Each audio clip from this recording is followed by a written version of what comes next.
होली पर हल्ला और शोर मचाने की परंपरा क्यों है? होली के संबंध में होलिका और प्रहलाद की कहानी से तो हम सभी परिचित ही हैं। होली का संबंध न सिर्फ होलिका प्रहलाद बल्कि भगवान शिव पार्वती और राधा कृष्ण से भी है। होली का त्योहार वातावरण को रंग और उमंग से भर देने और खुशियां मनाने का त्योहार है।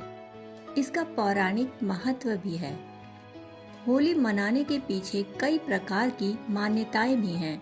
इन्हीं मान्यताओं के अनुसार पुराणों में होली की कुछ कहानियों का जिक्र मिलता है। आइए जानते हैं होली की ऐसी कहानियों के बारे में। हमारे देश के ब्रज क्षेत्र यानी मथुरा, वृंदावन, गोकुल, बरसाना और नंद गांव के आराध्य देवता भगवान कृष्ण और राधा की प्रेम कहानी को भी होली से जोड़कर देखा जाता है। बसंत ऋतु में रंग खेलना भगवान कृष्ण की लीलाओं में से एक माना गया है। वहीं रंगों के त्योहार से एक दिन पहले रात में होलिका दहन को बुराई पर अच्छाई की जीत और अहंकार के अंत के रूप में देखा जाता है। मथुरा वृंदावन में होली मनाने के पीछे किंवदंती यह है कि चूंकि श्री कृष्ण गहरे रंग के थे, वे अपनी माँ से पूछते थे कि उनकी प्यारी राधा उनसे गोरी क्यों है। उनके इस सवाल का जवाब देते हुए माता यशोदा कहती हैं कि यह उनका रंग है, लेकिन वह उसे अपनी इच्छानुसार किसी भी रंग में रंग सकते हैं। जिसके बाद कृष्ण ने राधा को रंगों में रंग दिया। कृष्ण के द्वारा राधा के चेहरे पर रंग लगाने की इस घटना से चेहरों पर रंग डालने की रस्म का उदय हुआ। पुराणों में इस बात का वर्णन मिलता है कि देवी पार्वती भगवान शिव से विवाह करना चाहती थी, परंतु भगवान शिव इस बात से अनजान अपनी तपस्या में लीन थे। ऐसे में कामदेव ने पार्वती की मदद करने की मंशा से शिव की तपस्या भंग कर दी। क्रोध में आकर शिव जी ने कामदेव को भस्म कर दिया। फिर जब शिव ने पार्वती को देखा तो उन्हें अपनी पत्नी के रूप में स्वीकार कर लिया। मगर पति की मृत्यु से दुखी कामदेव की पत्नी रति के भगवान शिव से प्रार्थना करने पर प्रभु ने उन्हें जीवित कर दिया।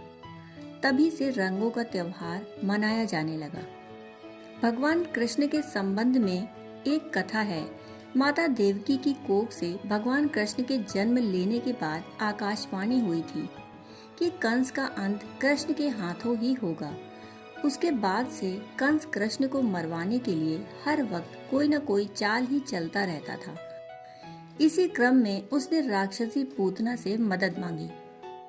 पूतना ने जब सुंदर स्त्री का वेश धरकर पालने में लेटे कन्हैया को अपना विषैला स्तनपान कराने का प्रयास किया तो कृष्ण उसकी सच्चाई को समझ गए और उसका वध कर दिया। उस दिन भी फागुन की पूर्णिमा ही थी। तब से पूतना के वध की खुशी में होली मनाई जाने लगी। एक ऐसी लोक कथा भी है कि भगवान राम के पूर्वज महाराज रघु के समय में ढूंढी नामक एक राक्षसी थी। वह बच्चों की हत्या करके खा जाती थी। उसे वरदान प्राप्त था कि उसे कोई देवता, मानव, अस्त्र शस्त्र और ना ही सर्दी, गर्मी, बरसात मार सकती है। राजा रघु के राज पुरोहित ने उसे मारने के लिए उपाय सुझाया। उन्होंने कहा कि फागुन मास की पूर्णिमा पर जब ना तो अधिक सर्दी हो और ना ही अधिक गर्मी हो, सभी बच्चे अपने घर से लकड़ियां लाकर जलाएं, ऊंचे स्वर में देवताओं के मंत्र पढ़ें और खूब हल्ला मचाएं और शोरगुल करें, तो ही इस राक्षसी को मारा जा सकता है।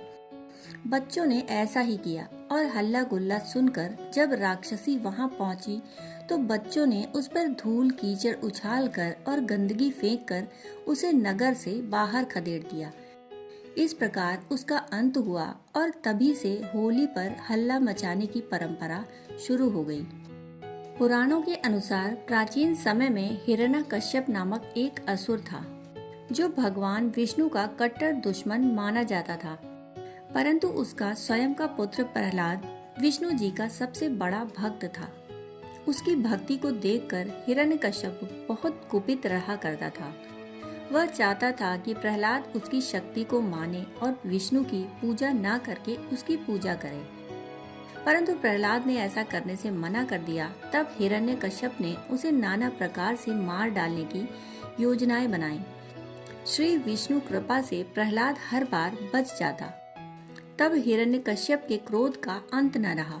उसने अपनी बहन होलिका से प्रहलाद को जलाकर मार डालने की प्रार्थना की। उसकी बहन होलिका को यह आशीर्वाद था कि वह अग्नि में जल नहीं सकती। अतः उसने अपनी बहन को मनाया कि वह प्रहलाद को गोद में लेकर अग्नि में बैठ जाए। अग्नि उसे छू भी न सकेगी, परंतु प्रहलाद उस अग्नि में भस्म हो जाएगा। बहन ने अपने भाई की बात मान ली और एक नियत समय पर वह प्रहलाद को गोद में लेकर बैठ गई। उसने अग्नि का आवाहन किया। आश्चर्यजनक रूप से होलिका उस अग्नि में बुरी तरह झुलस गई, जबकि भक्त प्रहलाद साफ साफ बच गया। इस प्रकार बुराई पर अच्छाई की विजय के रूप में देश भर में होली मनाई जाती है। कहते हैं कि हिरण्यकश्यप के जीते जी ही बुराई का कैसे अंत होता है उसने देखा कि होलिका के रूप में बुराई जल गई और अच्छाई के रूप में भक्त प्रहलाद बच गए। उसी दिन से होली को जलाने और भक्त प्रहलाद के बचने की खुशी में अगले दिन रंग गुलाल लगाए जाने की शुरुआत हो गई। इसीलिए गुलाल लगाने से पहले होलिका दहन का रिवाज बन चुका है। रंग गुलाल लगाना जीवन में उत्साह का प्रतीक माना जाता है। ऐसा माना जाता है कि होली के दिन लोग पुरानी कटुता को भूलकर गले मिलते हैं और फिर से दोस्त बन जाते हैं। राग रंग का यह लोकप्रिय पर्व वसंत का संदेश वाहक भी है। राग अर्थात संगीत और रंग तो इसके प्रमुख अंग हैं ही, पर इनको उत्कर्ष तक पहुंचाने वाली प्रकृति भी इस समय रंग बिरंगे यौवन के साथ अपनी चरम अवस्था पर होती है।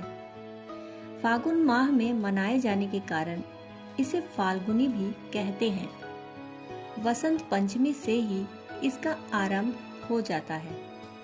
कई जगहों की होली भी बहुत प्रसिद्ध है। ब्रज की होली और बरसाने की होली तो पूरी दुनिया भर में प्रसिद्ध है। दोस्तों, आप सभी को होली के इस रंगों और उत्साह से भरे पर्व पर ढेर सारी शुभकामनाएं।